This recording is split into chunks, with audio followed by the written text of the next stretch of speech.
Hey guys, അപ്പോൾ ഇന്നത്തെ എൻ്റെ ഒരു പുതിയ വീഡിയോ എന്ന് വെച്ച് കഴിഞ്ഞാൽ ജസ്റ്റ് ഒരു ക്രാഫ്റ്റാണ് ഇന്ന് ഞാൻ ഉണ്ടാക്കാൻ പോകുന്നത്. എൻ്റെ മനസ്സിൽ തോന്നിയൊരു ക്രാഫ്റ്റ് തന്നെയാണ്.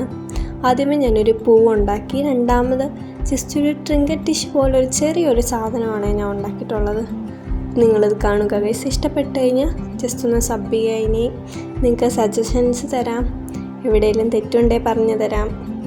നിങ്ങളും ട്രൈ ചെയ്ത് നോക്കുക. ഹോളിഡേ ആയതുകൊണ്ട് എല്ലാവരും വീട്ടിൽ ഇരിക്കില്ലേ, ജസ്റ്റ് ഒന്ന് ട്രൈ ചെയ്ത് നോക്കുക. പിന്നെ ഫ്രണ്ട്സുമായിട്ട് ഷെയർ ചെയ്യണം. ഈ വീഡിയോ കണ്ടിട്ട് നിങ്ങൾക്കിത് ഇഷ്ടപ്പെടുകയാണ് ഒന്ന് കമൻറ്റ് ചെയ്യണം കേട്ടോ. ഇതെല്ലാവർക്കും വീട്ടിൽ സിമ്പിളായിട്ട് ഉണ്ടാക്കാൻ പറ്റും. ക്ലേ കൊണ്ടാണ് ഞാൻ ഉണ്ടാക്കിയിട്ടുള്ളത്.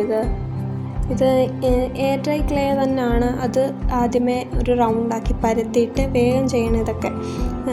എന്നിട്ട് ഏതെങ്കിലും ഒരു കുഞ്ഞി കമ്പ് പോലുള്ള ഏതെങ്കിലും സ്റ്റിക്ക്, എൻ്റെ ഇത് പഴയൊരു ബ്രഷിൻ്റെ ആണ്, അത് വെച്ചാണ് ഞാനിത് ശരിയാക്കി എടുത്തിട്ടുള്ളത്, നേരെയാക്കി എടുത്തത്. അത് കഴിഞ്ഞ് അതിൻ്റെ സൈഡ് ഇങ്ങനെ പൊക്കി വെച്ച് കൊടുക്കാം. അപ്പോഴത്തേക്കിന് ചെറിയൊരു ഫ്ലവറിൻ്റെ ഒരു ഡിസൈൻ കിട്ടും. എന്നിട്ട് പിന്നെ അതിൻ്റെ നടുക്ക് കുഞ്ഞു കുഞ്ഞു ബാൾസ് ഉണ്ടാക്കി വെച്ചു. പിന്നെ അതിന് കളർ ചെയ്ത് കൊടുത്തു. അപ്പോൾ ഒരു ചെറിയൊരു ഫ്ലവർ പോലെ ഒന്ന് ഉണ്ടാക്കി കിട്ടി. പിന്നെ നിങ്ങൾക്ക് ഇഷ്ടമുള്ള കളറൊക്കെ അടിച്ചെടുത്ത് സെറ്റാക്കി വെക്കാം. ഇതാണ് ഞാനിത് ചെയ്തത്. എല്ലാവർക്കും ഇതിനേക്കാളും നല്ല വൃത്തിക്ക് ഉണ്ടാക്കാൻ പറ്റും. ഞാൻ ജസ്റ്റ് ട്രൈ ചെയ്തതാണ്. എല്ലാവരും സപ്പോർട്ട് ചെയ്യുക. Bye guys.